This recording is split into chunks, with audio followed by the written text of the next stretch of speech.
Greetings, this is Jim Lindsay. This is a CIS lesson, and in it I'll be talking to you about content that is presented in Chapter 10 of the Design textbook. We're going to be talking about categories of type, or categories of typefaces. And so I hope you're going to enjoy this. You're really going to get the most out of this if you have the book open in front of you and you're going through the pages with me as I show you examples and talk about things, because I will present pictures to you, but there are more pictures than I'm going to show you in the book, and I can allude to those. And also there are quizzes in here, and I want you to take these quizzes because, as well as I have an assignment for you that goes along with this, but you're going to get the most from it if you have this stuff right there in front of you and examples to look at. So let's get started. Okay, so what we're talking about are the various categories of typefaces, and typefaces are the letters that you put on a page. And you learned about the various relationships that can exist between typefaces on a page back in Chapter 9. So in this chapter, what you're learning is how to identify the different categories of typefaces. So in Chapter 11, when you go to create contrast between typefaces, you'll be able to recognize a typeface and see which family it falls into or category it falls into, and then therefore you can create contrast. And once that's done, then you can therefore create the relationships which are described back in Chapter 9. Either the concordant or the contrasting. Those are the two that you want. You can also, as you identify these typefaces and figure out which categories they fall into, you can help yourself, because you can say, hey, these two typefaces are in the same family or the same category, so therefore they conflict, so I'm not going to use these two together. So that's why we're doing this. And so you're learning how to think back to that Joshua tree epiphany that's described for you in Chapter 1 of this textbook. You're learning how to identify the different trees, so you can say this is a Joshua tree, this is a maple tree, this is an oak tree. And so that's what we're doing. Now there are 6 different categories which we're going to learn about. They are listed on the screen for you, and they're detailed in the pages of this book. This is just one approach, and if you were going to be a graphic designer or basically do this as a profession, you'd probably want to go much deeper. But for our purposes, learning these 6 different categories is sufficient, and so this is definitely a really good start. And so we're going to learn about these 6 different categories, and we'll just work our way down the list. We're going to start with old style, and if you're in your book, if you want to look at page 154 in your book, that's where it goes into detail about this old style category. By the way, there's one brief assignment I want to give you. Once you're done with this lesson, I would like for you to go get a magazine, and you may not have looked at an in-print, a hard copy magazine in a while. That wouldn't surprise me. But go get a magazine, go get a newspaper, go get some sort of publication that comes from a professional printer, and I want you to look through it, and I want you to try and spot these various types of typefaces in that document, because you'll find those, because as they put advertisements on a page, for example, you may see decorative stuff that you see nowhere else on the page, because think about like a newspaper, they have long passages that they want you to read. Well, that stuff's going to be presented to you probably like old style, but when you have advertisements, which are just very short and trying to get your attention, decorative might jump in there. You may see script in there. You may see some slab serif stuff, especially with advertisements, and also the modern, trying to get into the headlines or trying to delineate different sections of the paper. And so I want you to get a print newspaper, a print magazine, some sort of book that's been professionally produced, and look for these faces. That's how you're going to be. That's how you're going to become good at this, by being able to spot those. And unfortunately, we're in a summer class, and so you don't have a whole lot of time to soak this up. I would try and space this out literally over a couple of weeks in a face-to-face class, and I guarantee you, after doing this over a couple of weeks, you're going to get really good at it. So that's your mini assignment that goes after this watching this lesson. So hey, if you haven't bought a magazine in a while, treat yourself, go out to a grocery store or Walmart or something like that, go to the magazine section, bookstore, pick something up. So let's get into our styles. Let's start to learn about these categories and see what we're trying to identify. Okay, our first style that we're going to learn about is called old style, and it's modeled after the letters that people made with like a pen. Now it's not script. There's another category called script, which looks like cursive kind of stuff. But like, think about when people printed with a pen or printed with like a you had a quill and you put it down in ink and you wrote on a page. This style of text, this style of font face or typeface looks kind of like that. And how do you recognize it? Well, you recognize it through several different characteristics that I'm going to train you or encourage you to look for as you go through these different font faces that you're looking at. We're going to look for stress, and so as you look at this graphic on the page in front of you, think about when a person wrote this with like a pen. Some parts of the pen stroke are going to be thicker than others, right? So the points where the stroke are the thinnest, which if you drew a line from one side to the other, like in that letter O right there, that's the stress. And with your old style fonts, the stress is typically going to be diagonal. Now on top of that, the serifs in this type of font or typeface are typically slanted, and so you'll see on the top of the letter L's here, on the top of the D, on the top of the T, on the top of this L, you have this slanted serif, and that's called a serif. And what that comes from is, think about when you write with a pen that has ink in it. Basically, as you come to the end of a stroke, it makes that little you'd start right there, come down here, and then you'd end right there, and it has this little tick that kind of goes from the main body to as you leave the page. And so these actually serve a really important function, and this old style kind of type is what is typically used for any sort of long passage that you read in books, that you read in newspapers. And what these serifs do is they basically lead our eye from one letter to the next, and it's very helpful when you try and read a passage that has no serifs, which you will see in a while.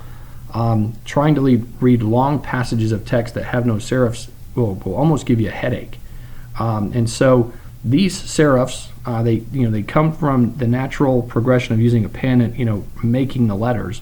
But when desktop publishers and computer people and typewriter people started to put characters together, they recognized that the serifs were helpful, included those in the typefaces, and so that's what you're seeing there. So we're looking for like a thick to thin in the stroke itself. That would come from the pen moving on the page. We're looking for that diagonal stress where you go from the thin part to the thin part. We're looking for those diagonal serifs, and that's like this Gaudi old style, which is pictured for you here. This is a typeface, a font here. That's a really good example of an old style. A good example of an old style typeface. So that's the first one. Now our next one we're going to look at is called modern, and you can see how this is dramatically different than what we were looking at with the old style. This modern came about later in history. Basically, once people were able to use machines to start to print stuff, they got away from having to make things look like they were hand drawn there. And so this has a more industrial, a more mechanical kind of feel.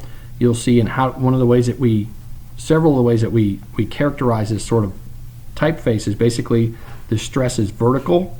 When you go from thin part to thin part of those letters, you see it in the D here, you see it in the E, you see it in the O. It's vertical, it's straight up and down. The serifs on this are going to be thin and are going to be horizontal. They're basically going to be perpendicular to the up and down part of the letter here.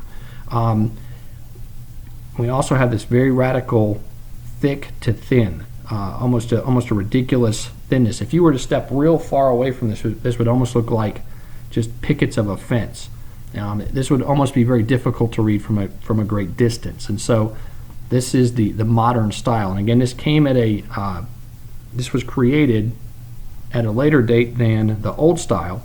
If you saw something like this from a distance, you'd probably be able to read it easier than you would that right there. And so that's the modern style. It's pretty easy to identify just simply for the fact that the vertical stress, the horizontal serifs like that, and then the very pronounced thick to thin change there within the letter itself. So that's our second category. Now our third is a slab serif font face or typeface. And with this one, typically how you recognize this one, the letters are pretty much, there's no thick and thinness to it. It's like there's a uniform thickness to the letters throughout. And now, is that completely and totally 100% true? Well, no. Like you can see, like an A here, it's a little bit thinner as it goes there, but overall, the letters have a pretty uniform thickness to them as you look at it. The serifs are again horizontal, but this time they're fat. Where you look at the modern here, the real skinny, the real slim, right? When you go to the slab serif, you've got these big, thick, fat serifs that are flat on top.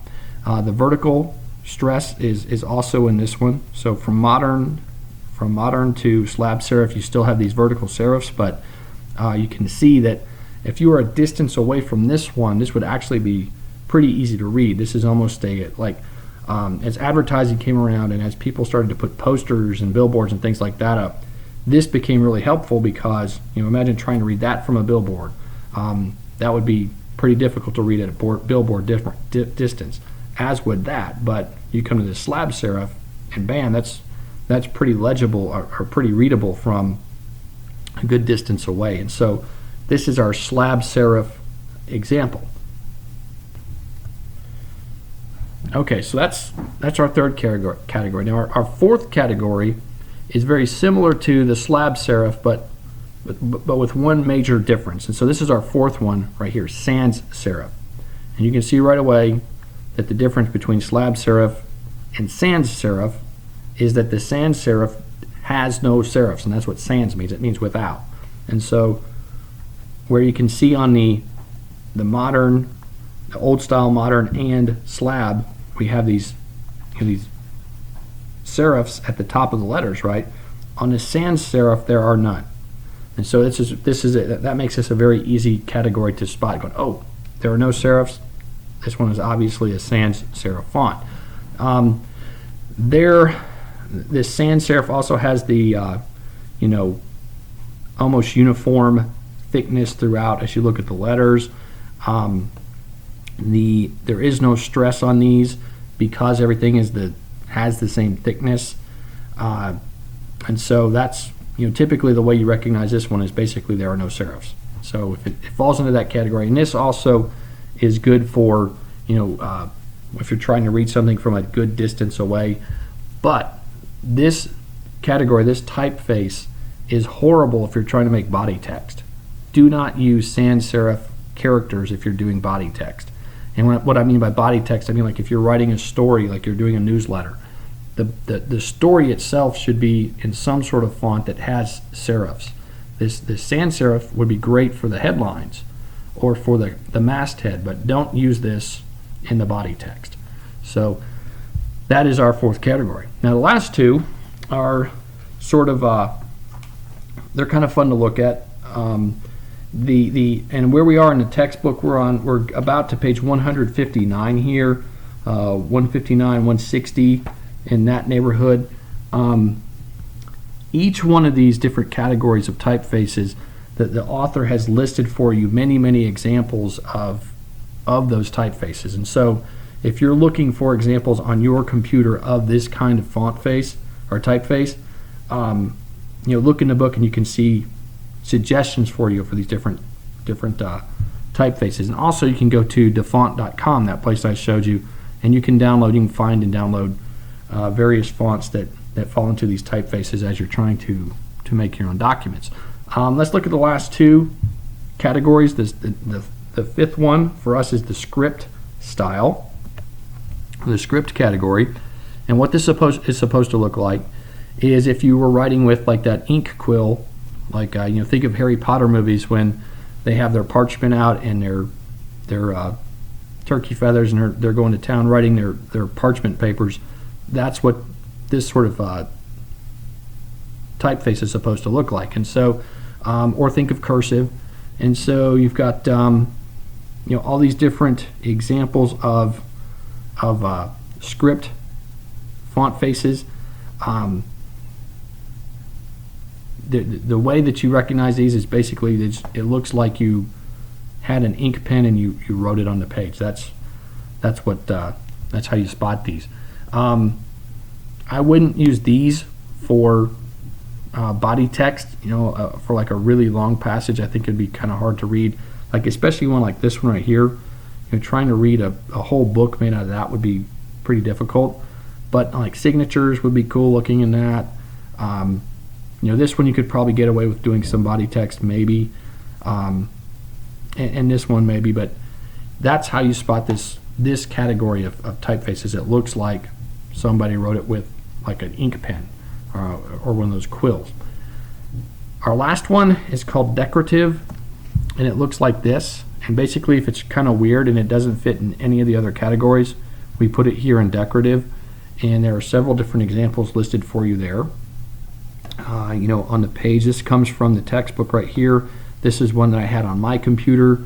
And I don't know if I got that from my Adobe products or if I got that from my Windows stuff, but these are typefaces that basically if you had to read a whole book in this, it would be really pretty hard to read. This would be like, oh man, I wish they just would have used like Times New Roman or something like that. But these are kind of cool to use, especially like in titles or if you're doing like flyers and you're just trying to get somebody's attention.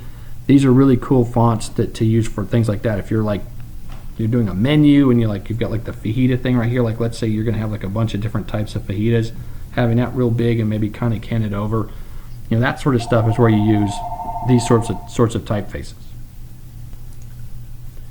Okay, so why does all of this matter? Well, all of this matters because basically if you can identify which typeface, which category a typeface fits into, you can then start to pair it up with other typefaces from different categories and start to come up with really good contrasting looking documents.